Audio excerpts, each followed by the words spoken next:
सोलापुरात NG mill compound येथील Gandhi colony भैया चौक येथे दुपारी 1:30 वाजता वैभव निंबाळकर यांच्या घराच्या पायरीवर नागाच्या पिल्ल्याने दर्शन दिले। वैभव निंबाळकर यांच्या मुलाने चप्पल सोडताना पायरीवर फुसकन आवाज आला। त्यावेळेसच अचानक कुठून आवाज आला पाहताच विषारी नागाचे पिल्लू दिसले। आजूबाजूला कॉलनीतल्या लोकांनी गर्दी केली होती। लगेचच तात्काळ निंबाळकर यांनी नाग फाउंडेशनचे अध्यक्ष व सर्पमित्र अनिल अलदर यांना फोन केला। सर्पमित्र अनिल अलदर यांनी तात्काळ 5 मिनिटात धाव घेऊन विषारी नागास मोठ्या शिताफीने पकडले।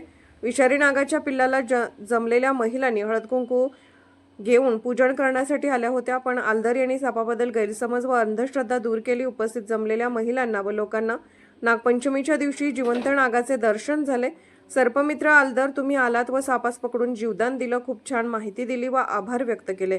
अलदर यांनी पकडलेल्या सापास निसर्गाच्या सानिध्यात सोडून देण्यात आले।